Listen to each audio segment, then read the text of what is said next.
Halo Tribuners, saya Dea Mita dapat kembali hadir menemani Anda dalam program Live Update Tribun News edisi Senin 29 Agustus 2022 sore. Sejumlah peristiwa terhangat yang terjadi hari ini akan kami hadirkan untuk Anda dan dilaporkan secara langsung oleh reporter kami di lapangan. Inilah Live Update selengkapnya.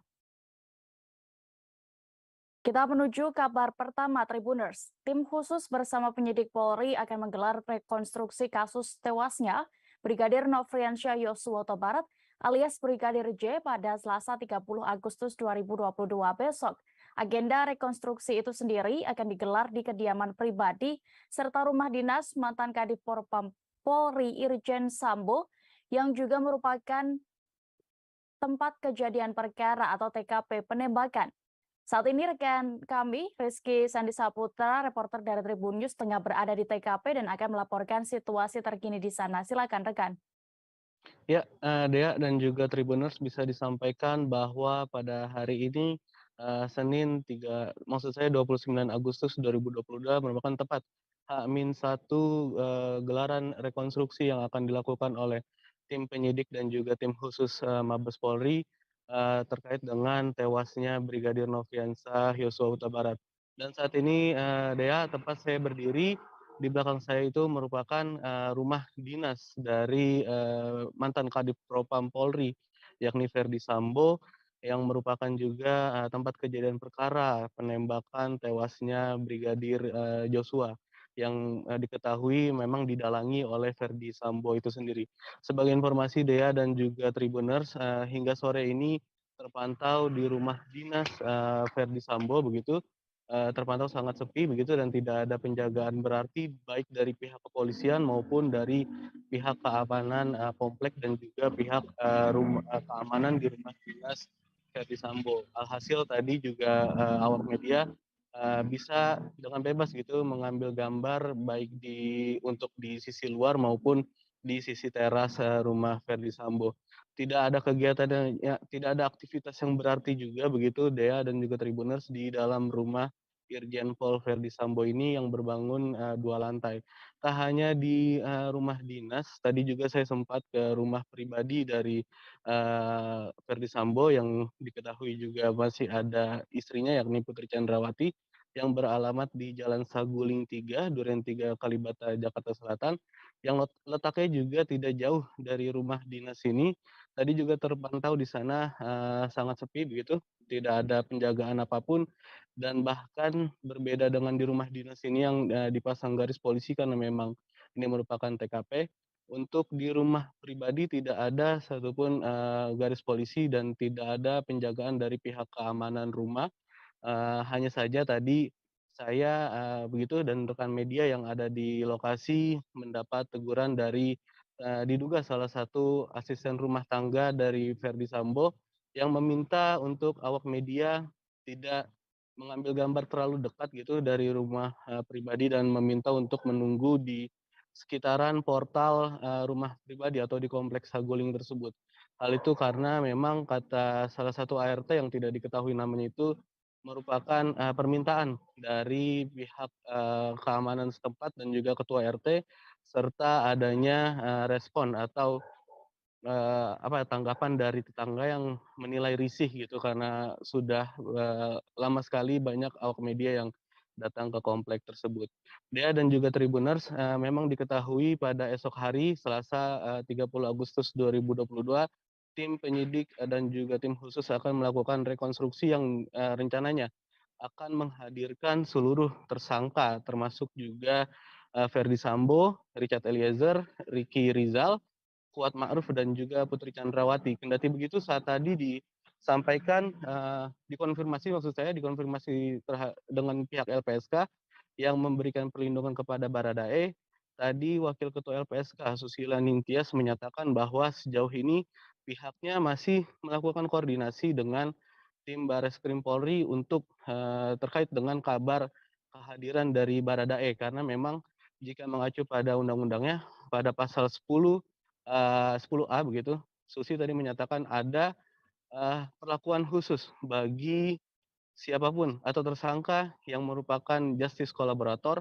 yang sudah menjadi tersangka itu bisa, tidak dihadirkan, karena memang, adanya keperluan menjaga kondisi psikis dari, tersangka, tidak dihadirkan dan tidak, bisa, berhadapan langsung dan untuk, penggantinya nanti akan dicarikan peran lain. Hanya saja tadi Susi belum memastikan secara pasti apakah nantinya Baradae yang memang diketahui, merupakan salah satu tersangka dari kasus ini, apakah hadir atau tidak dalam rekonstruksi besok. Susi menyatakan bahwa kepastian itu baru akan ditempuh atau diputuskan pada esok pagi dan rekonstruksi pun akan dilakukan juga pada esok pagi sekitar pukul 10 waktu Indonesia bagian barat. Mungkin itu deh yang bisa disampaikan terkait dengan kondisi terkini di rumah dinas dan juga di rumah pribadi Verdi Sambo yang beralamat di Duren 3 Kalibata, Jakarta Selatan. Kembali ke Dea. Baik, terima kasih rekan Rizky Sandi untuk laporan Anda. Selamat bertugas kembali. Kita menuju informasi berikutnya. Penyidik Barreskrim Polri telah melimpahkan berkas perkara atas 4 tersangka yakni Verdi Sambo, Barada Richard Eliezer Pudihang Lumiu alias Baradae, Bribka Riki Rizal, dan Kuat Ma'ruf. Hari ini Kejaksaan Agung RI menyebut berkas perkara pembunuhan berencana terhadap Brigadir Nofriansyah Yosua Huta Barat alias Brigadir J tersebut belum lengkap atau P18. Dan saat ini untuk informasi lengkapnya terkait hal ini Tribuners, kami sudah terhubung dengan rekan Abdi Rianda Sakti, reporter dari Tribun News yang akan melaporkan selengkapnya. Silakan rekan Abdi.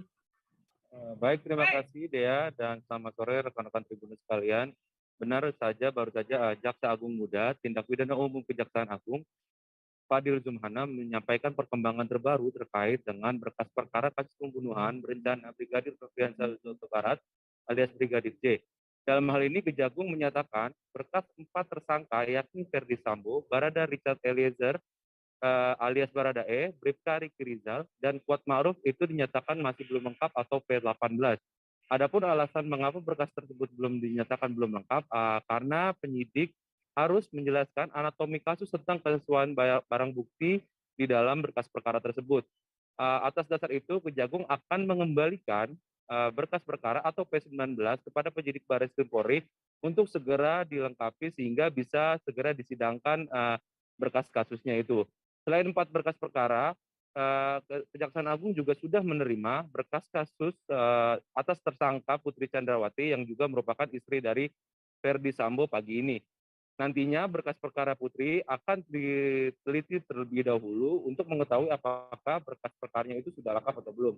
Untuk informasi, Brigadir J tewas ditembak di rumah ex-Kadif Propam Polri Irjen Pol Verdi Sambo di Komplek Duren 3, di Komplek Polri Duren 3, Jakarta Selatan pada hari Jumat 8 Juli 2022 lalu. Terkait itu, tim Sus Polri sudah menetapkan 5 orang tersangka, yakni pertama Irjen Verdi Sambo, istrinya yakni Putri Chandrawati, Baradae, Bribka Riki Rizal, dan Kuat Ma'ruf. Baradae dijerat dengan pasal 338 KUHP tentang pembunuhan, junto pasal 55 KUHP dan pasal 56 KUHP. Sedangkan untuk Verdi Sambo, Putri Chandrawati, Bribka Riki Rizal, dan Kuat Ma'ruf dijerat dengan pasal 340 tentang pembunuhan berencana, subsidiar pasal 338, junto pasal 55 dan pasal 56 KUHP. Ketiganya mendapat ancaman hukuman lebih tinggi daripada, keempatnya mendapatkan ancaman hukuman lebih tinggi dari Baradae, yakni hukuman maksimal 20 tahun penjara atau pidana mati. Demikian Dea, laporan bisa kembali ke studio. Baik, Tribuners, rekan Abdi juga sudah mendapatkan keterangan tadi dari Jaksa Agung Muda Bidang Tindak Pidana Umum Kejaksaan Agung Republik Indonesia Fadil Zumhana. Berikut keterangan lengkapnya.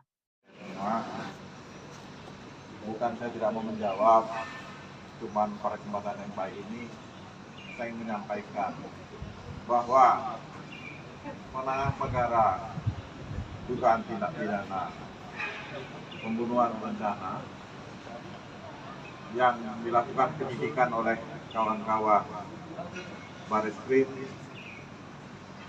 4 berkas perkara sudah masuk sidang hidup dan dalam proses penelitian berkas perkara sebagaimana dalam ditentukan oleh Kitab Undang-Undang Acara Pidana. Kejaksaan berwenang melakukan proses pra penuntutan untuk membuat terang satu peristiwa pidana penyidikan itu membutuhkan kesadaran dan kami yang membangun kasus itu untuk dapat segera dibawa ke pengadilan. Sudah diteliti, ya, sudah diteliti, dan kami dalam proses pengembalian berkas perkara kepada penyidik karena masih ada yang harus diperjelas oleh penyidik tentang anatomi kasusnya, tentang kesesuaian alat bukti. Karena ini harus kami bawa ke persidangan. Membawa berkas ke persidangan itu tanggung jawab jaksa. Sehingga jaksa itu ketika membawa ke persidangan betul-betul berkas itu memenuhi syarat formil material dan bisa dibuktikan. Nah, kalau berkas Ibu PC ini tadi pagi baru kami terima dari penyidik Bareskrim dan kami akan melakukan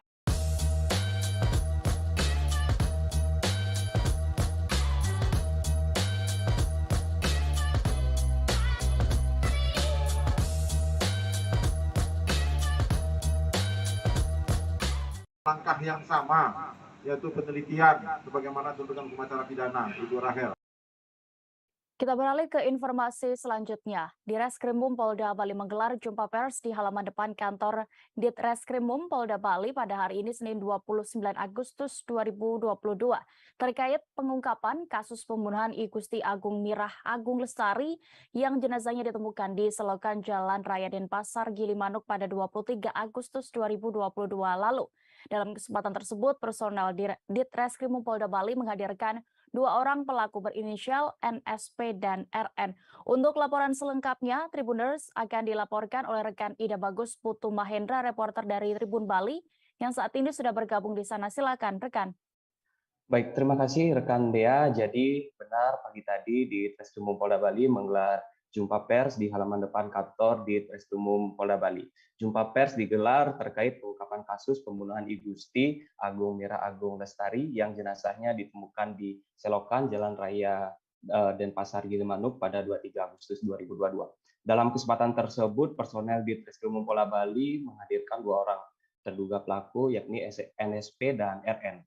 NSP merupakan seorang pria berstatus duda berumur 31 tahun asal Jawa Barat yang berprofesi sebagai karyawan swasta.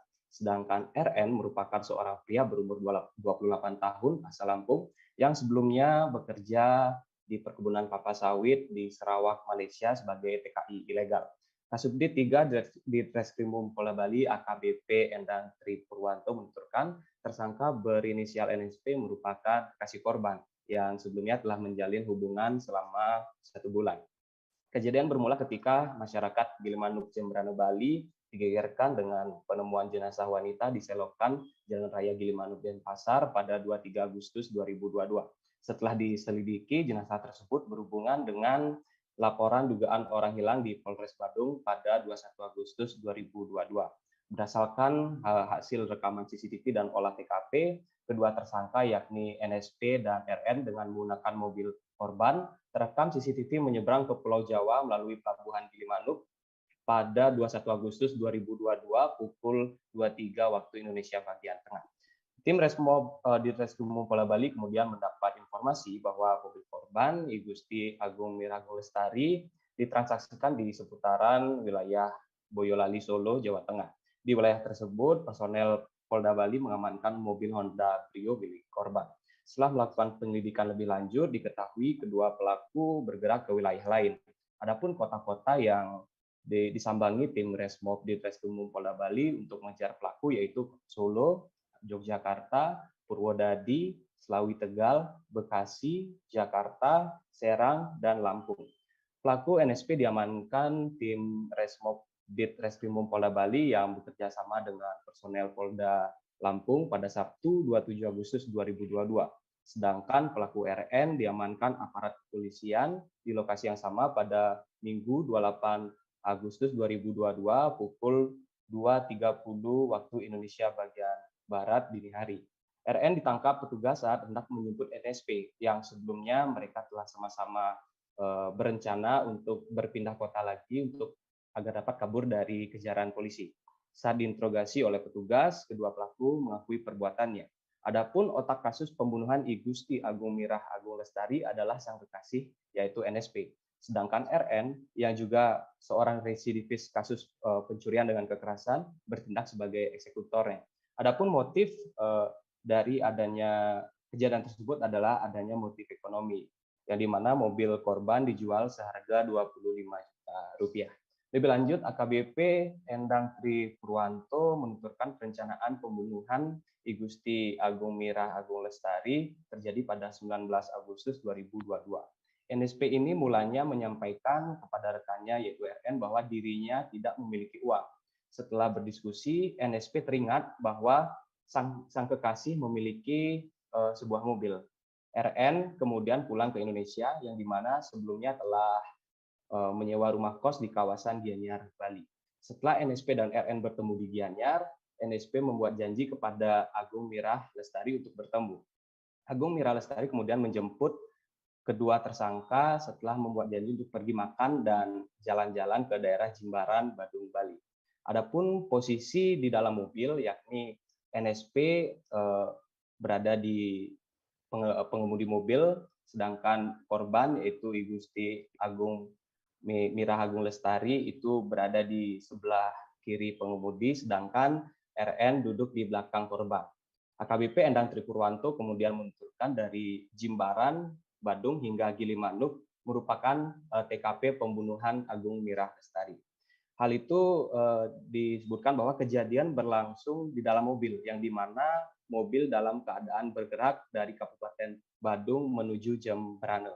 Lebih lanjut, NSP yang berperan sebagai pengemudi mobil dan RN yang duduk di belakang Agung Mirah Lestari bertindak sebagai eksekutornya. RN mencekik korban dari belakang dengan menggunakan tas yang dibawa oleh RN, hingga korban lemas dan kemudian meninggal dunia.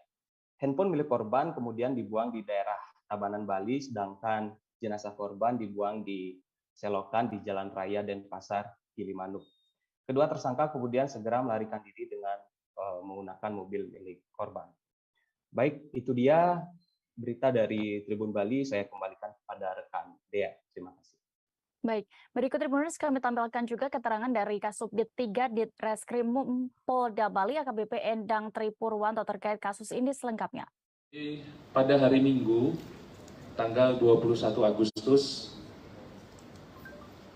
dari keluarga korban melaporkan kehilangan. Jadi lapor orang hilang di Polres Badung pada hari Minggu. Kemudian di hari Selasa ada masyarakat yang melaporkan melihat atau menemukan mayat atau jenazah di jalan sekitar Melayu. Jadi mendekat ke arah Gilimanuk gitu ya.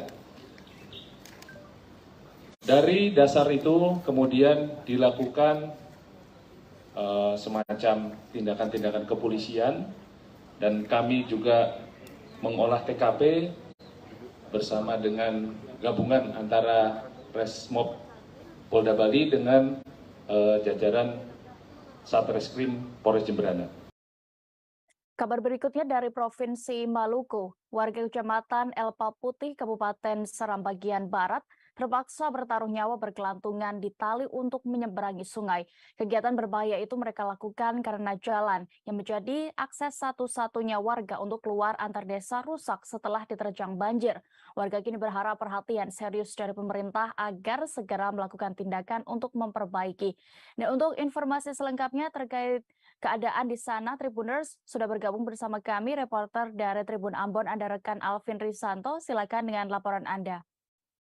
Ya, baik, terima kasih rekan Dea. Jadi bahwa saat ini di Provinsi Maluku sedang terjadi hujan deras ya untuk saat ini musim penghujan di Provinsi Maluku, dan di Kecamatan Elpa Putih Kabupaten Seram bagian Barat sendiri salah satu akses jalan menuju 5 desa, yakni Desa Sumeit, Desa Pasinaru, Desa Ayolo, Desa Watui, Desa Huku Kecil, dan Desa Abio itu salah satu jalan penghubungnya putus, dan jalan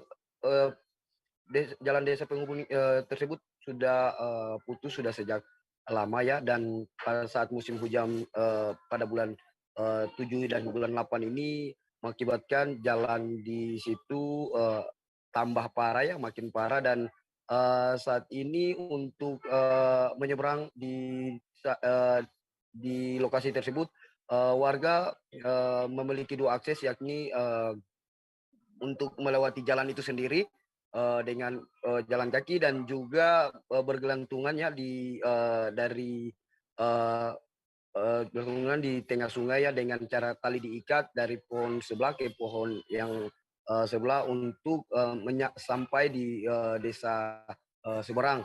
Dan hal itu sudah dilakukan dalam beberapa bulan terakhir. Dan saat ini Kades Suku Kecil yang memberikan informasi, Yopi Batilesi, menyatakan kejadian itu sudah terjadi beberapa bulan yang lalu. Namun hingga saat ini belum ada dari bantuan dari pemerintah Kabupaten Seram bagian Barat dan juga pemerintah Provinsi Maluku.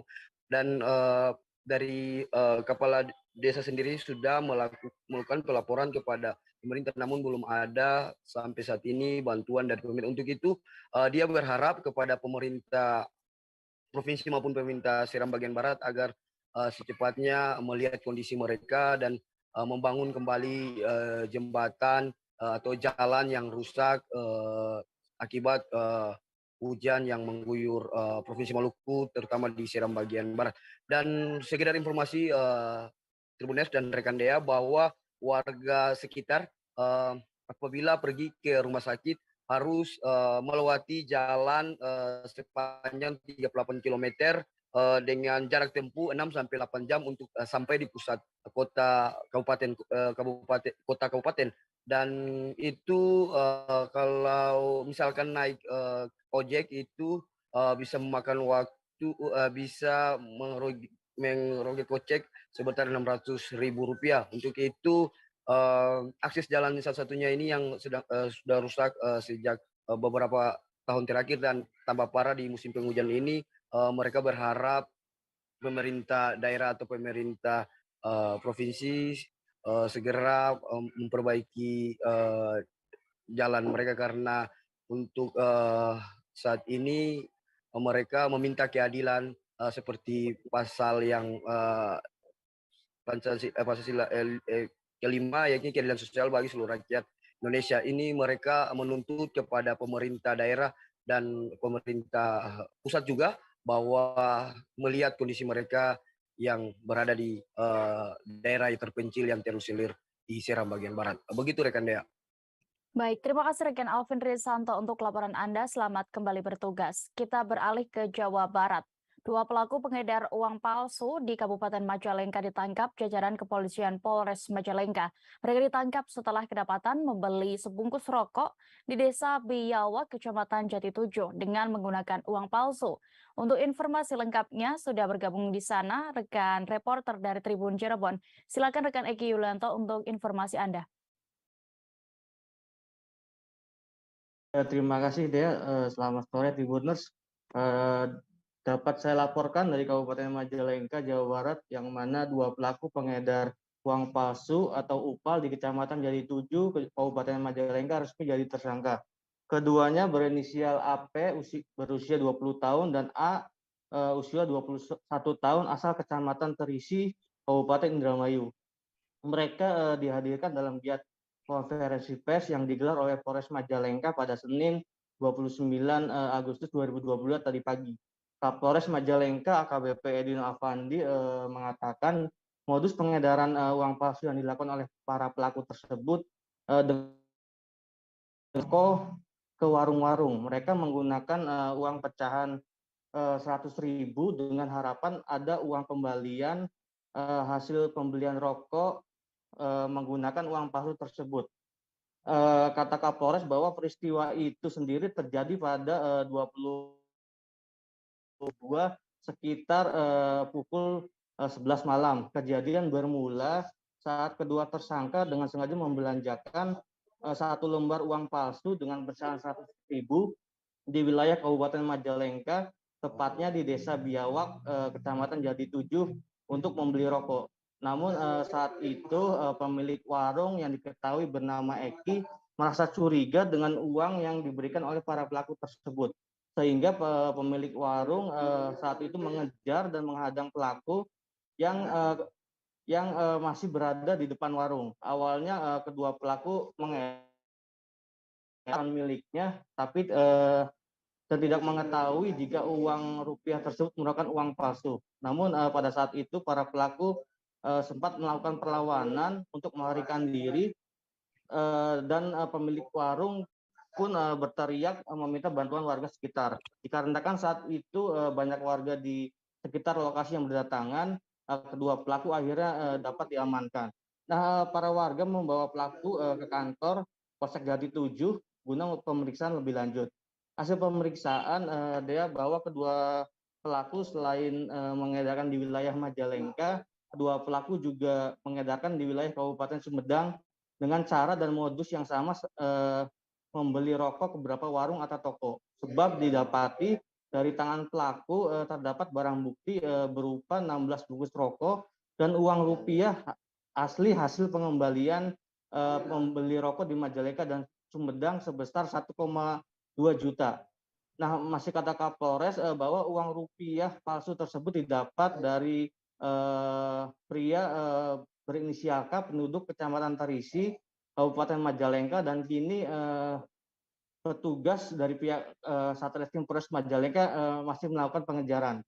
Nah, sementara dari tangan pelaku, petugas juga menyita 1 buah motor, 16 bungkus rokok, uang tunai asli sebesar 72.000, dan 5 lembar uang rupiah kertas palsu pecahan 100.000.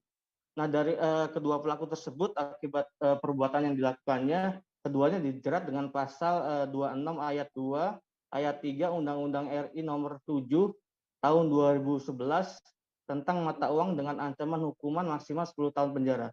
Demikian dia yang dapat saya laporkan kembali. Baik, Tribuners, rekan Eki juga sudah mendapatkan keterangan dari Kapolres Majalengka AKBP Adwin Afandi terkait kasus ini. Berikut liputannya. Hari ini kita merilis beberapa pengungkapan kasus perkara di wilayah hukum Kabupaten Majalengka.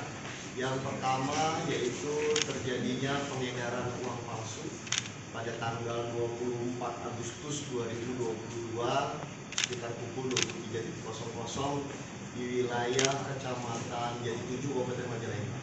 Pada saat itu kita mendapatkan laporan dari masyarakat bahwa diduga ada 2 orang pelaku menggunakan uang palsu untuk bertransaksi di toko-toko kecil untuk membeli rokok, dan kemudian setelah itu yang bersangkutan melakukan pengejaran, kemudian melaporkan ke Polsek Jati 7, kemudian dilakukan penangkapan terhadap yang bersangkutan pengedar uang palsu tersebut. Tim relawan Joko Widodo berencana menjual sayuran murah di 8 titik Kecamatan Palmerah, Jakarta Barat pada Selasa 30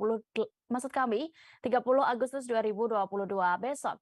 Sayuran ini sengaja didistribusikan oleh tim relawan Jokowi untuk meringankan beban masyarakat akibat kenaikan harga sayuran di pasar saat ini. Dan untuk informasi terkait kegiatan esok hari, Tribuners, akan diinformasikan oleh rekan Miftahul Muni, reporter dari Warta Kota yang sudah bergabung bersama kami. Silakan rekan.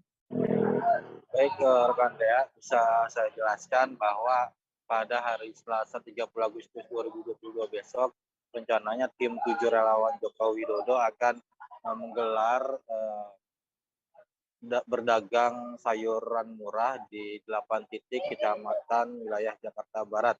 Nantinya masyarakat yang mengeluh dengan kenaikan harga bahan pokok di pasar tradisional ataupun modern akan mendapatkan sayur dengan harga murah, yaitu 50%-nya. Misalkan di pasar tradisional para pedagang menjual dengan harga 50.000, maka relawan tim Jokowi ini akan menjual seharga 25.000. Artinya sangat jauh perbandingan harganya dengan di pasar. Ini juga untuk membantu masyarakat yang berekonomi kelas menengah bawah, karena memang kebutuhan bahan pokok beberapa hari ini terjadi kenaikan yang cukup signifikan. dan rencananya besok akan dimulai pukul 7.00 WIB dengan lokasi yang sudah ditentukan oleh panitia dari relawan Joko Widodo. Nah, untuk pembagian atau masyarakat yang bisa membeli sayuran ini, yaitu sudah diberi kupon oleh panitia sehingga masyarakat yang tidak mendapatkan kupon tidak bisa membeli di lokasi. Nah, nantinya para relawan ini juga membeli sayuran dari petani langsung di kawasan Bandung dan Sukabumi, Jawa Barat. Demikian ya. Baik, terima kasih rekan Miftahul Munir, dan berikut Tribuners kami tampilkan keterangan dari Ketua Pelaksana yakni Sudiro selengkapnya. Pak, ini kegiatan sayuran ini gimana Pak maksudnya Pak? Ya, kegiatan sayuran ini kan kami relawan ya, relawan tim 7 Jokowi. Nah, untuk hari ini kita mendatangkan barang dari petani dari Bandung sama dari Sukabumi. Intinya hari ini kita kemas barang-barang tersebut. Ada kentang, ada cabai, macam-macam lah, ada sekitar 12 item. 12 item itu nanti akan kita bikin program sayuran murah bersama tim 7 dengan estimasi harga separuhnya. Kalau harganya 50, kita jual sekitar 25.000. Nah, kita ke masyarakat yang di daerah padat penduduk di wilayah Jakarta Barat ini 8 kecamatan semua kita sentuh. 12. Kabar berikutnya datang dari Papua Barat Tribuners. Himpunan Mahasiswa Islam atau HMI Cabang Sorong dan warga sipil menggelar aksi di lapangan apel kantor Wali Kota Sorong pada hari ini Senin 29 Agustus 2022. Masa aksi nyaris bentrok dengan aparat kepolisian di kantor Wali Kota Sorong, Papua Barat. Masa sempat beradu mulut dengan sejumlah aparat di depan kantor tersebut. Dan untuk kronologi kejadian ini dan juga apa pemicu dari hampir bentroknya massa dengan petugas pengamanan, kami sudah terhubung dengan rekan Sahwan Asari Raharusun, reporter dari Tribun Papua Barat. Silakan dengan laporan Anda. Baik, Dea dan juga Tribuners dimanapun Anda berada, hari ini dapat saya kabarkan dari Kota Sorong, Papua Barat, bahwasannya sejak pagi tadi sekira pukul 8:03 massa tengah melaksanakan persiapan di Taman Sorong City, Kota Sorong itu sendiri. Nah, pada persiapan itu massa kemudian langsung melakukan long march menuju ke kantor Wali Kota Sorong untuk menyampaikan aspirasi terkait dengan 4 persoalan, yakni persoalan kenaikan BBM, kenaikan harga BBM maksud saya, dan juga kenaikan harga tarif listrik, serta 3 isu lokal, yakni isu banjir, penanganan banjir, serta penanganan sampah dan juga beberapa persoalan lokal di Kota Sorong itu sendiri. Nah, pada aksi kali ini massa langsung masuk ke dalam halaman kantor Wali Kota Sorong, namun pada pelaksanaannya mereka beberapa jam kemudian mereka tidak ditemui oleh PJ Wali Kota Sorong, sehingga massa memaksa. Pastian efektif distribusi. Minum Bodrek Flu dan Batuk PE dengan triple action, efektif redakan flu batuk. Bodrek Flu dan Batuk PE, pastian efektif tanpa ngantuk. Untuk masuk ke dekat kantor Wali Kota Sorong, namun dihadang oleh beberapa personil dari Polres Sorong Kota itu sendiri, dan massa nyaris bentrok, dan beberapa waktu kemudian PJ Wali Kota dan juga PJ Gubernur langsung menemui massa aksi yang sedang berorasi di depan kantor Wali Kota Sorong itu sendiri. Nah, di hadapan massa aksi, pejabat Gubernur Papua Barat yakni Paulus Waterpau beliau menyampaikan bahwa beliau mendukung aksi yang dilaksanakan oleh mahasiswa dan juga sejumlah masyarakat di Kota Sorong itu sendiri. Dan beliau merasa terpanggil karena masih ada hingga saat ini anak-anak muda yang ikut kritis dalam melihat persoalan-persoalan kemasyarakatan yang ada di Kota Sorong, sehingga beliau pun menyadari bahwa selama penanganan banjir dan juga penanganan sampah isu-isu lokal yang ada di Kota Sorong sendiri selama ini tidak menyampaikan kepada pihak anak-anak muda, sehingga ia berharap ke depan bisa berkolaborasi dengan anak-anak muda untuk menanggulangi persoalan-persoalan banjir dan juga sampah di Kota Sorong itu sendiri.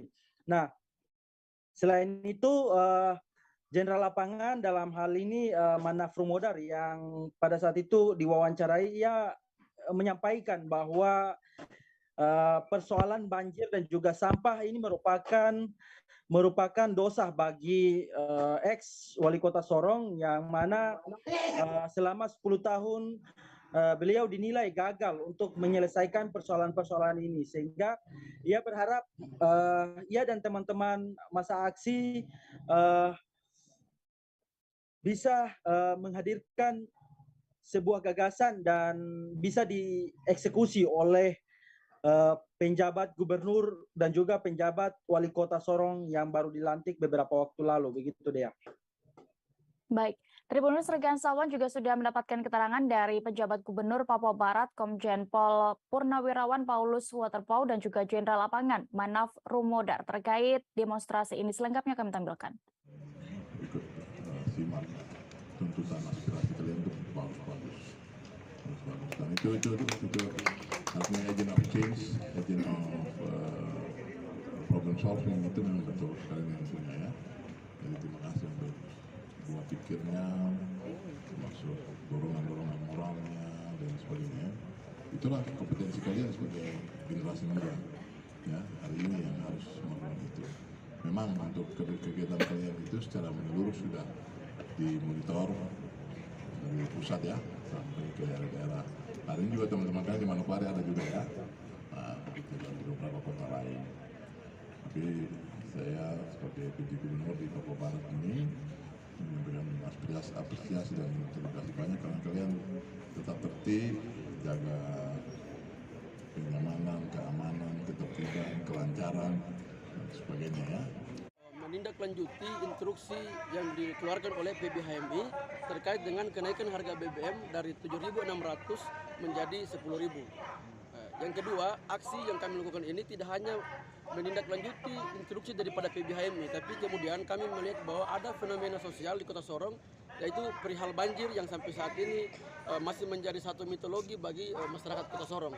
Karena bagi kami bahwa persoalan banjir di Kota Sorong ini bukanlah hal baru, tapi kemudian persoalan banjir di Kota Sorong adalah hal yang sudah mendasar, yang sudah menjadi kebiasaan setiap hujan, maka Kota Sorong akan tergenang banjir.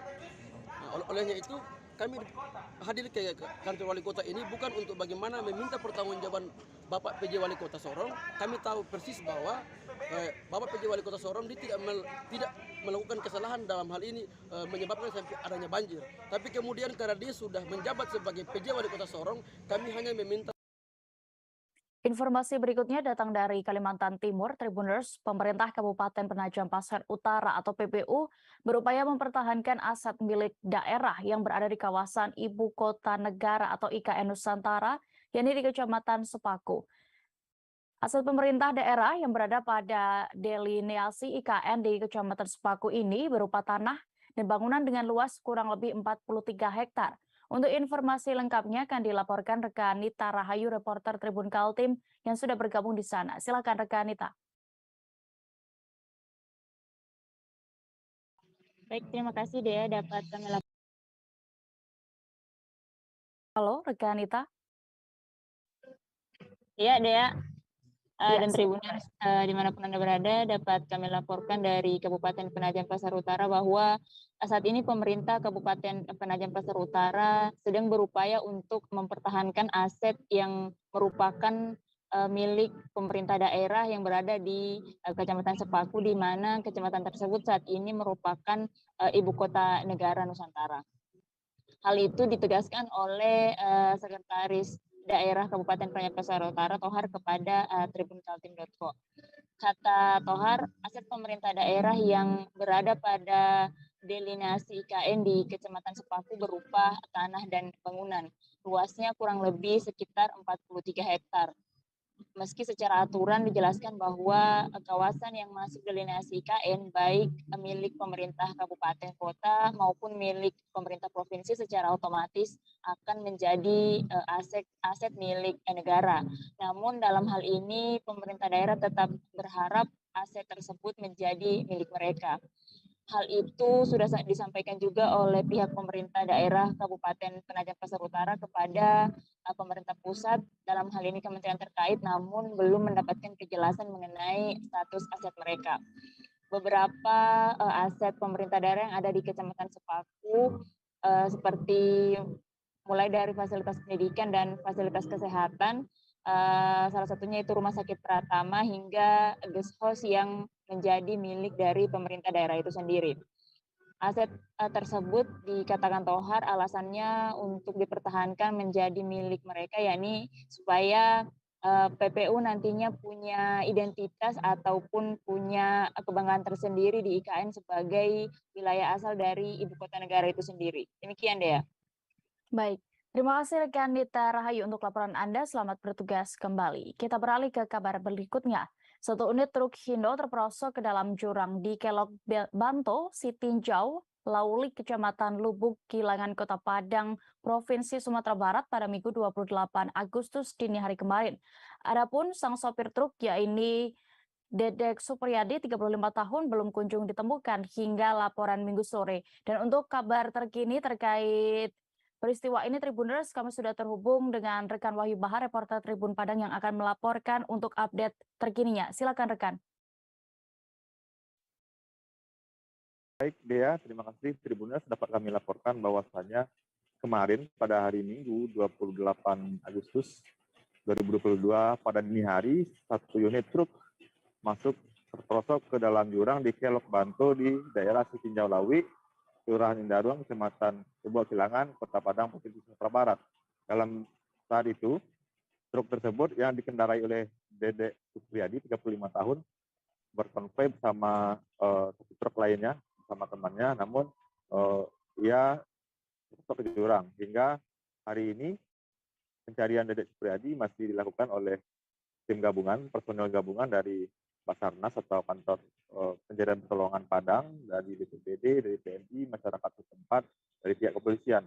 Jadi kuat dugaan bahwasanya di tikungan yang terkenal tajam tersebut memang tidak ada pembatas jalan, hingga si sang supir Dedek Supriyadi yang hilang tersebut hilang kendali dan truk tersebut masuk ke dalam jurang. Hari kemarin, hari Minggu, kami pantau di lapangan, petugas masih melakukan pencarian di jurang tersebut. Petugas dari Basarnas atau kantor SAR sudah menyisir lebih kurang 100 meter ke bawah jurang hingga mobil truk tersebut ditemukan, namun sang sopir Dedek Supriyadi masih belum kunjung ditemukan. BPBD mengatakan Basril mengatakan dari pihak BPBD, kemiringan dari jurang tersebut adalah 60 derajat, sementara truk tersebut tersangkut sekitar 100 meter ke jurang. Jurang tersebut sendiri ada sekitar 400 meter ke dasarnya. Jadi petugas Basarnas, petugas gabungan lainnya masih melakukan pencarian hingga hari ini. Kemarin pencarian dilakukan sejak subuh hingga sore hari dan berakhir saat hari hujan, karena di sini juga cuaca sedang ekstrim. Kemudian tadi juga pencarian dilakukan kembali, namun juga ada kendala dengan cuaca. Gitu dia. Baik, terima kasih rekan Wahyu Bahar. Dan berikut Tribuners keterangan dari Kabid Kedaruratan dan Logistik BPBD Padang, Basril, dan juga Kasih Ops Kantor Pencarian dan Pertolongan Padang, Oktavianto selengkapnya. Korban melaporkan tadi temannya satu yang mengikuti korban itu jam 12 malam tadi, lama dini hari ya, tanggal 28 Agustus 2022. kronologisnya dia ketika melewati tikungan ini posisi korban itu di belakang temannya, ada di 2 bukan lagi, dan juga posisi yang posisi korban itu depan. Ternyata dia langsung zigzag kemudian masuk ke dalam jurang sekitar 100 lebih. Kemudian nih dari arahnya mereka ini posisi dari Palembang menuju ke Padang membawa mobil hasil lelang, informasi seperti itu. Di tengah jalan untuk korban keterlibatan gabungan tadi dari kedalaman lebih kurang 100 meter dan kemiringan lebih kurang 60 derajat ya. Sampai saat sekarang korban belum ditemukan, mobil A1 jatuh dan tersangkut. Nah, kalau persis ke bawahnya itu ada sekitar 400 meter. Beralih ke Riau, Tribuners, satu unit mobil jenis pick-up terbakar di jalan lintas di kilometer 55 Pangkalan Kerinci, Kabupaten Pelalawan. Kejadian itu menghebohkan pengguna jalan lainnya yang melintas. Foto-foto dan video mobil pick-up yang terbakar itu juga sempat beredar luas di media sosial. Dan untuk kronologi kejadiannya dan juga apakah ada korban jiwa di sana akan disampaikan rekan Johannes Tanjung, reporter dari Tribun Pekanbaru. Silakan, rekan. Baik, selamat sore semua Tribuners dan rekan Dea. Saya sampaikan memang satu unit mobil jenis pickup terbakar di Jalan Lintas Timur, kilometer 55 pada Kamis sore pekan lalu, sekitar pukul 16. Foto-foto dan video mobil pickup kebakaran ini langsung tersebar di media sosial yang disebarkan oleh masyarakat maupun para pengguna jalan yang menjadi saksi mata pada kebakaran itu. Berdasarkan informasi yang kami dapatkan dari saksi mata kejadian, yakni mobil tersebut meluncur atau bergerak dari arah Kota Pekanbaru ke arah Kota Pangkalan Kerinci yang merupakan ibu kota Kabupaten Pelalawan. Namun tiba-tiba di tengah jalan mobil tersebut muncul percikan api yang langsung membakar semua bodi kendaraan dan juga barang bawaan yang dibawa oleh kendaraan tersebut. Dugaan sementara api muncul akibat korsleting listrik atau arus pendek yang terjadi di bagian kelistrikan mobil. Mobil tersebut memiliki nomor polisi BM 89981 CK yang terbakar di jalan lintas yang merupakan jalan penghubung antara pusat perkantoran Bakti Praja milik Pemkab Pelalawan ke Jalan Lintas Timur kilometer 55. Adapun barang elektronik yang diangkut oleh mobil naas tersebut pada bagian baknya yaitu 1 unit mesin cuci dan 1 unit kulkas. Berdasarkan konfirmasi kami dengan Kepala Satpol PP dan Damkar Kabupaten Pelalawan, Bapak Tengku Junedi membenarkan peristiwa tersebut dan pihaknya mendapat laporan dari masyarakat terkait kejadian kebakaran yang menghebohkan pengendara lalu lintas yang ada di kilometer 55. Sebagai informasi pada Anda, Tribuners, bahwasanya jalur ini jalur padat yang digunakan oleh masyarakat, sehingga ketika ada kejadian kebakaran tentu akan menghebohkan para pengguna jalan yang menggunakan jalur tersebut. Mendapat informasi tersebut, tim Damkar Pelalawan langsung dikirim oleh Kasatpol PP sejumlah belasan personil dan 3 unit mobil pemadam kebakaran. Setelah berhasil dilakukan pemadaman, mobil tersebut hanya tersisa puing-puing saja bekas kebakaran dan kerugian material belum dilakukan penghitungan oleh tim Damkar Satpol PP. Adapun supir diketahui bernama Atir dan pemilik mobil merupakan toke ataupun pemilik usaha barang-barang elektronik yang ada di Pangkalan Kerinci. Demikian, kembali ke rekan Dia di studio. Baik, terima kasih rekan Johannes Tanjung untuk laporan Anda dari Pekanbaru. Selamat bertugas kembali.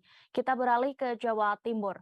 Puluhan anggota Polres Sampang menjalankan tes urin secara mendadak seusai apel pagi di Mapolres setempat pada hari ini Senin 29 Agustus 2022 pagi. Kegiatan tersebut sebagai tindak lanjut keseriusan Kapolri dan Kapolda Jawa Timur guna memberantas peredaran narkoba terutama di tubuh Polri sendiri. Dan saat ini kami sudah terhubung dengan reporter Tribun Madura, ada rekan Hanggara Pratama yang akan melaporkan di sana. Silakan rekan.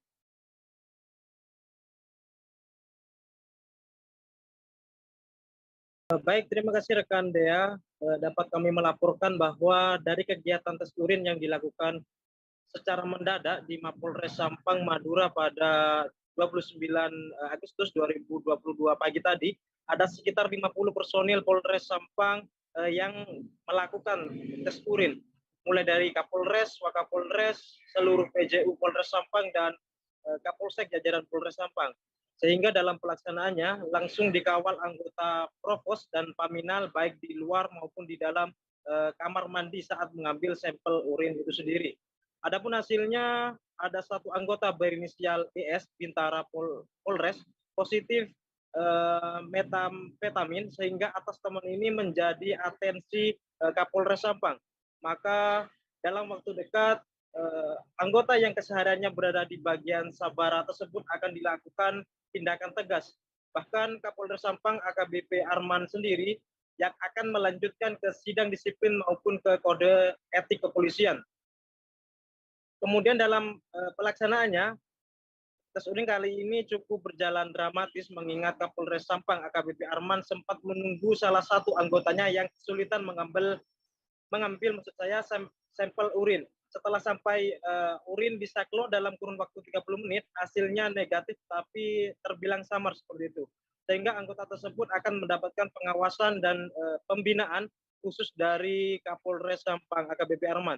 Selain itu terdapat satu anggota lainnya tidak hadir dalam pelaksanaan tes urin, sehingga membuat Provos Polres Sampang menjemput paksa dan Kapolres Sampang pastikan anggota tersebut mengikuti tes urin pada hari ini juga. Seperti itu rekan Deat. Baik, Tribuners, rekan Hanggara juga sudah mendapatkan keterangan dari Kapolres Sampang AKBP Arman terkait gelaran tes urin ini. Selengkapnya kami akan cek urin secara mendadak dan memastikan para anggota khususnya yang sudah kami berikan perhatian khusus dalam 2 bulan terakhir melakukan pembinaan. Hari ini kami lakukan pengecekan urin secara mendadak lagi kepada yang bersangkutan, termasuk para pejabat utama Polres Sampang, mulai dari Kapolres, Wakapolres, Kapolsek, dan pejabat utama Polres. Dan hasilnya dari 50 cek urin yang dilakukan, ada 1 anggota yang positif metamfetamin. Dan tentunya keseriusan dari Bapak Kapolri, Kapolda Jawa Timur, dan saya sendiri akan melanjutkan ke sidang terhadap yang bersangkutan yang positif metamfetamin tersebut. Kemudian ada 1 tadi yang sulit mengeluarkan urin, kami cukup lama menunggunya setengah jam, akhirnya urinnya juga bisa keluar. Dan Parade dan Gebiar Kebaya Nasional tahun 2022 menuju UNESCO sukses digelar di lapangan Benteng Medan. Acara Gebiar Kebaya ini dihadiri 10.000 lebih perempuan Sumatera Utara yang terdiri dari perwakilan 33 kabupaten dan kota di Sumut. Dan informasi terkait bagaimana terselenggaranya kegiatan ini, Tribuners, sudah ada rekan Diana, reporter dari Tribun Medan di sana yang bergabung bersama kami. Silakan rekan Diana.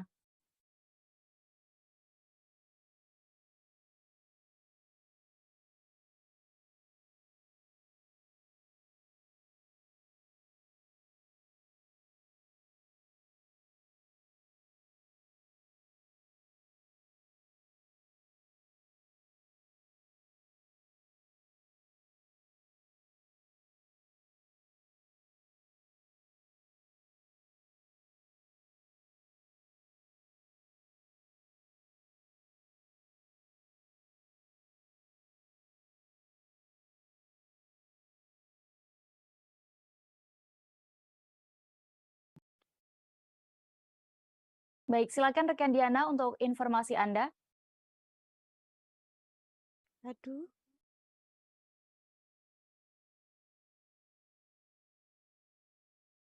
Halo, rekan Diana. Baik. Ya. Parade dan Gebiar Kebaya Nasional tahun 2022 Go to UNESCO digelar di lapangan Benteng Medan pada Minggu 28 Agustus 2022.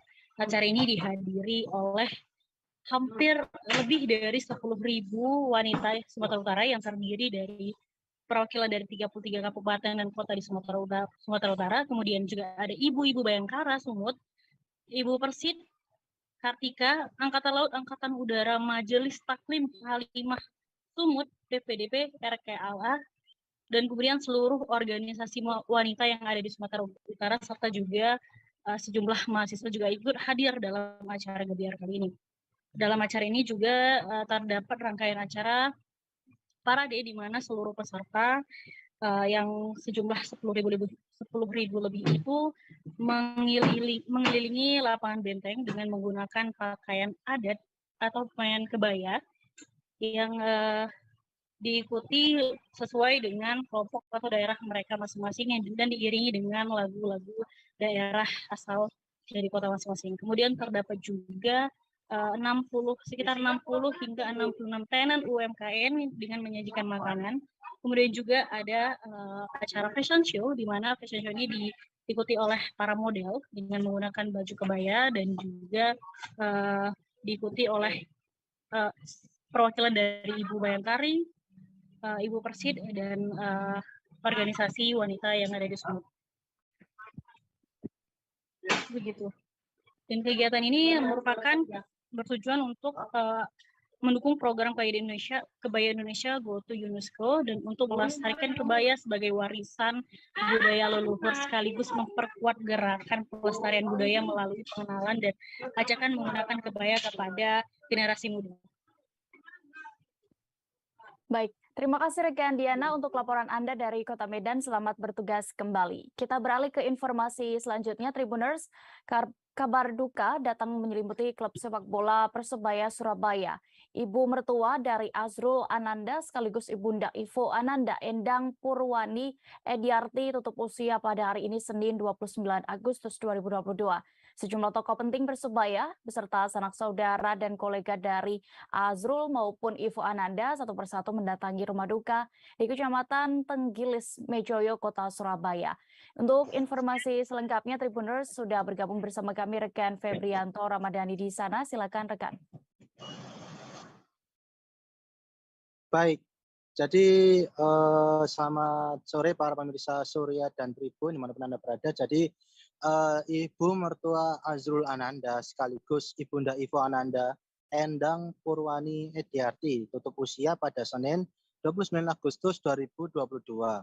Pantauan di rumah duka sejumlah tokoh penting Persebaya beserta sanak saudara dan kolega dari Azrul maupun Ivo Ananda satu persatu mendatangi rumah duka di Jalan Kutisari Selatan 7 nomor 32, Kecamatan Tenggilis, Mejoyo, Kota Surabaya.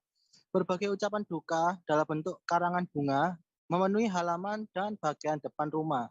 Berdasarkan informasi yang dihimpun oleh wartawan surya.co.id dari pelayat, Endang diketahui meninggal dunia dikarenakan sakit. Manajer Persebaya Yahya Al-Katiri mengatakan pihaknya menerima kabar almarhumah meninggal pada pukul 4.20 waktu Indonesia bagian Barat atau sekitar setengah 5 subuh. Kata Yahya, kami turut berduka cita dan berbelasungkawa yang sedalam-dalamnya. Semoga keluarga yang ditinggalkan mendapat ketabahan, ujarnya ketika ditemui di lokasi. Menurut Yahya, jenazah sudah dimakamkan di tempat pemakaman umum setempat pada waktu 10 waktu Indonesia bagian Barat, 10 pagi waktu Indonesia bagian Barat. Beliau adalah sosok yang penting bagi Ivo Ananda, istri Azrul Ananda. Semoga almarhumah semasa hidup diterima, semoga amal almarhumah semasa hidup diterima oleh Tuhan Yang Maha Esa, pungkas Yahya. Demikian yang bisa saya sampaikan, kembali ke studio. Baik, terima kasih rekan Febrianto untuk informasi Anda dari Kota Surabaya. Selamat bertugas kembali. Dan Tribuners, berikut kami tampilkan keterangan dari manajer Persebaya Yahya Al-Katiri selengkapnya. Ibu Ivo, ibunya bernama Ibu Endang, meninggal dunia pada tadi pagi jam 4-an subuh tadi, kalau nggak salah, 4.30. Oke, Pak, meninggalnya gara-gara apa ya, Pak? Waduh, itu kalau itu pastinya saya kurang tahu juga. Oh, jadi dari Persebaya kabarnya 4:30 subuh ya, Pak ya? Oke. Pak, mungkin ada sosok atau mungkin kenangan dari atau gimana gitu, Pak? Nah, ya ini yang jelas kan semuanya turut menganukan Bu Ivo, ibunya Mbak Ivo ya. Ada ini nggak, Pak, rencana dimakamkan di mana gitu, Pak? Sudah tadi dimakamkan jam 10 pagi di daerah sini, di pemakaman Galis. 5 atlet pencaksilat mengharumkan nama Kabupaten Rotendao, Nusa Tenggara Timur pada event kejuaraan Paku Bumi Open atau PBO International Championship 2022. Perlombaan ini berlangsung di Gelanggang Olahraga Jatinagor, Kabupaten Sumedang, Provinsi Jawa Barat dan dari tanggal 25 hingga 26 Agustus 2022. Apa saja medali yang berhasil direbut oleh kontingen Rotendao akan disampaikan rekan Rio Teti, reporter dari Pos Kupang. Silakan rekan. Baik, selamat sore untuk rekan Dea dan Tribuner sekalian yang terkasih. Untuk kita ketahui bersama bahwa sebanyak 5 anak yang merupakan atlet pencaksilat asal Kabupaten Rotendao berhasil mendulang 8 medali dengan rincian 3 medali emas dan 5 medali perak dalam kejuaraan Paku Bumi Open International Championship tahun 2022 yang digelar di Gelanggang Olahraga Jatinagor, Kabupaten Sumedang, Provinsi Jawa Barat. Perhelatan kejuaraan Paku Bumi Open International Championship tahun 2022 tersebut digelar pada tanggal 25 hingga tanggal 26 Agustus 2022 yang lalu. Oh ya Tribuners, saat berlaga, kelima atlet pencaksilat tak hanya membawa nama Kabupaten Rotendao, tetapi sekaligus mewakili Provinsi Nusa Tenggara Timur. Kelima atlet ini juga sukses membuktikan diri dengan menjadi tim terbaik kedua dari 125 tim dan berhasil mendapatkan piala. Kepulangan kelima atlet pencaksilat bersama pelatih di Rotendao menyisakan kabar sukacita Tribuners. Tiba di ruang kerja Bupati Rotendao dan berbincang bersama pada hari Sabtu, tanggal 27 Agustus 2022, pelatih yang membawa kelima atlet tersebut, Simpson Nulek, menyampaikan rasa syukur dan terima kasih kepada Bupati Rotendao atas dukungan dan bantuan Pemkab Rotendao sehingga timnya bisa berlaga mewakili Provinsi Nusa Tenggara Timur di ajang Indonesia Paku Bumi Open International Championship tahun 2022. Menurutnya, berkat dukungan dari pemerintah Kabupaten Rotendao, kelima atlet berhasil mengemas prestasi yang membanggakan berupa 8 medali, terdiri dari 3 medali emas dan 5 medali perak, dan 1 piala sebagai tim terbaik kedua dari 125 tim yang berlaga. Tribuners dan rekan Dea, untuk kita ketahui bersama, kelima atlet yang meraih medali tersebut yakni Titania Sakarias, pelajar SDK Santo Kristoforus Baa, meraih 2 medali yakni 1 medali emas dan 1 perak pada kategori tanding putri SD kelas G dan kategori jurus tunggal. Yang kedua, Yalen Fanggi, siswa SMK Negeri 1 Lobolain, meraih 2 medali, 1 emas dan 1 perak pada kategori tanding putri SMA, SMK kelas C, dan dalam jurus tunggal. Yang ketiga, Surya Nulek, siswa SMP Negeri 2 Lobolain, meraih 1 medali emas pada kategori tanding putra SMP kelas P. Keempat, Ans Gabria, meraih 2 medali perak pada kategori tanding putra SD kelas F dan jurus tunggal. Kemudian yang kelima, Gerika Pelokila, siswa SMP Negeri 2 Rote Tengah, meraih 1 medali perak pada kategori tanding putri SMP kelas F. Adapun pelatih Simpson Nulek dan kelima pencaksilat tersebut mempersembahkan piala yang diraih kepada Bupati dan Wakil Bupati Rotendao sebagai tim terbaik kedua dari 125 tim kejuaraan pencaksilat pelajar Indonesia Paku Bumi Open International Championship tahun 2022. Simpson juga saat itu menerangkan bahwa hasil yang diraih merupakan bentuk ungkapan syukur dan tanda terima kasih atas dukungan Pemkab Rotendao sehingga mereka bisa membawa pulang raihan prestasi kepada pemerintah dan masyarakat Kabupaten Rotendao. Tribuners, sementara itu dalam penjelasannya Bupati Rotendao Paulina Haningbulu menyampaikan bahwa dirinya sangat berbangga kepada pelatih dan kelima atlet tersebut. Karena kelima atlet tersebut telah mengharumkan nama Kabupaten Rotendao dan juga Provinsi Nusa Tenggara Timur. Dirinya juga memberi pesan bagi atlet pencaksilat yang lain agar termotivasi dengan prestasi yang sudah diraih oleh anak-anak asuhan pelatih Simpson Nulek. Keberhasilan tim, dikatakan Bupati Paulina, menjadi gebrakan untuk mendorong para atlet lain supaya bisa mengikuti event-event lainnya pada level yang lebih tinggi. Selain itu, Pemkab Rotendao juga berterima kasih karena hadirnya pelatih Simpson yang sangat luar biasa telah membimbing anak-anak dan memimpin mereka dari Rote sampai di Jawa Barat ke saat kala itu, dan ternyata pulang kembali ke Rote mendulang medali emas dan perak. Sebagai informasi Tribuners dan rekan DEA, keberhasilan tim yang dicapai akan dilaporkan kepada KONI Provinsi Nusa Tenggara Timur karena tim pencaksilat dari Kabupaten Rotendao yang berlaga di Jawa Barat membawa nama Provinsi Nusa Tenggara Timur. Sehingga dengan demikian, tim ini bisa mendapatkan pembinaan untuk mengikuti event-event lainnya.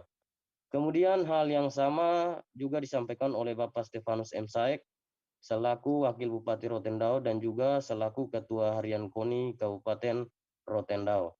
Dirinya juga merasa sangat berbangga atas prestasi yang diraih tim pencaksilat asal Rotendao. Menurutnya, anak-anak pencaksilat tersebut tak hanya berlaga di tingkat lokal, tetapi telah mengharumkan nama Rotendao di kancah nasional bahkan internasional. Wakil Ketua KONI juga menginginkan untuk kedepannya para atlet tersebut terus dibina sehingga bisa mengikuti event-event lain seperti Pekan Olahraga Nasional atau PON. Kelima atlet yang berangkat dari Rote disebutkan Wakil Ketua KONI Rotendao, semuanya pulang dengan membawa medali. Bapak Stefanus Saek juga menyampaikan terima kasih kepada para orang tua atlet yang sudah mendukung dan rela melepaskan anak-anak untuk mengikuti event berskala internasional tersebut. Sebagai informasi, Tribuners dan rekan DEA turut hadir dalam pertemuan tersebut mendampingi Bupati, Wakil Bupati, dan pelatih Simpson, yakni para guru dan orang tua para atlet. Demikian rekan DEA, saya kembalikan. Baik, terima kasih rekan Rio Teti melaporkan di Kabupaten Rotendao, Nusa Tenggara Timur. Selamat bertugas kembali. Kita beralih ke Provinsi Lampung. Ratusan warga Bandar Lampung terlihat asik jajan di Festival Kuliner Krakatau Taman Enggal Bandar Lampung. Beragam aneka kuliner olahan UMKM dihadirkan di sana untuk memeriahkan festival tersebut. Festival ini sendiri dihadirkan oleh pemerintah Provinsi Lampung sebagai bentuk mengenang erupsi Gunung Krakatau pada tahun 1883 lalu. Dan saat ini kami sudah terhubung dengan rekan Vincenzius Somavera, reporter dari Tribun Lampung yang akan menginformasikan bagaimana kemeriahan di sana. Silakan rekan.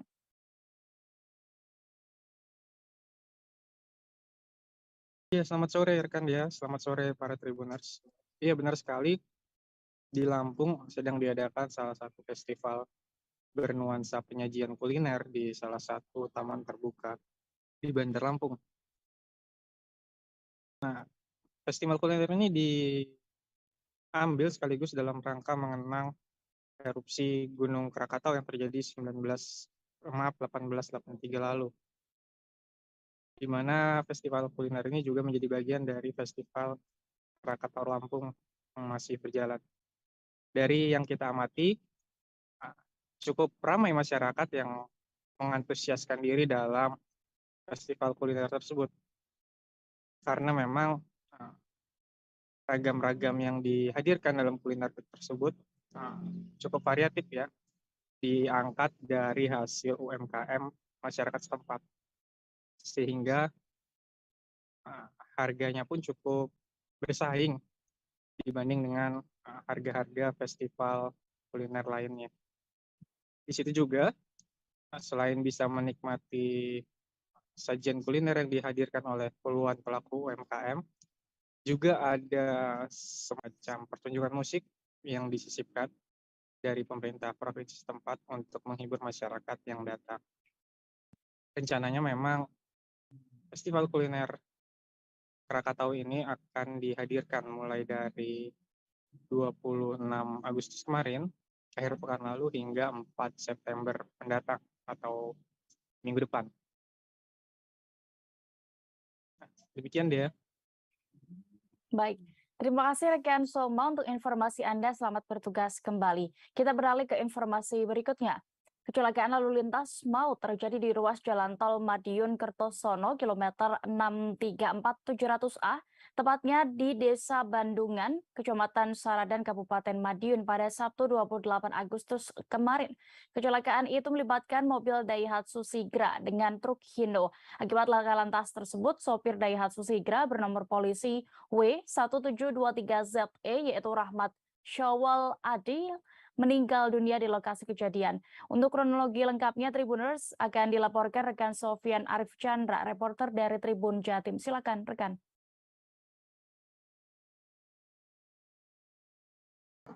Ya, terima kasih rekan Dea. Selamat sore Tribuners. Ya, benar. Telah terjadi kecelakaan lalu lintas atau laka lantas di ruas jalan tol Madiun Kertosono KM 634700A di Desa Bandungan, Kecamatan Saradan, Kabupaten Madiun pada Sabtu tanggal 28 Agustus lalu. Kecelakaan ini melibatkan dua kendaraan. Yang pertama adalah mobil Daihatsu Sigra dengan truk Hino. Kronologinya, mobil Daihatsu Sigra dengan truk Hino ini melaju searah, rekan Dea, yaitu dari arah Madiun menuju arah Surabaya. Nah, tiba-tiba Daihatsu Sigra yang dikemudikan oleh Rahmat Syawal Adil ini menabrak bagian belakang bak truk hingga menyebabkan kondisi mobil rusak parah, terutama di bagian depan, dan mobil bernopol W1723ZE yang dikemudikan Rahmat Syawal tersebut rusak parah dan pengemudinya meninggal dunia di lokasi. Dari pantauan, kerusakan ini terjadi di bagian depan, di kap mobil, dan juga di kaca yang hancur berantakan. Sementara untuk truk nopol B9608BYW hanya mengalami kerusakan di bagian panel plat nomor belakang dan kaca di bak truk belakang. Sedangkan pengemudi truk yaitu Afrizal Arisandi tidak mengalami luka dan dalam kondisi sehat. Kami juga sempat menghimpun wawancara dengan Kanit Gakum Satlantas Polres Madiun, Bapak Ibda Roni Susanto, yang mengatakan dugaan terjadinya laka lantas ini terjadi karena pengendara Daihatsu Sigra yang mengantuk ataupun kelelahan karena telah menempuh perjalanan jauh dari Tangerang, Jawa Barat menuju Jawa Timur. Diduga pengendara ini mengantuk karena juga waktu kejadian pada pukul 5 dini hari, rekan Dea, sehingga korban langsung meninggal dunia di lokasi setelah kecelakaan tersebut, dan korban langsung dilarikan ke rumah sakit terdekat untuk mendapatkan pemulasaraan jenazah. Itu rekan Dea yang dapat dilaporkan dari Kabupaten Madiun. Baik, terima kasih rekan Sofian Arif Chandra untuk laporan Anda. Selamat bertugas kembali.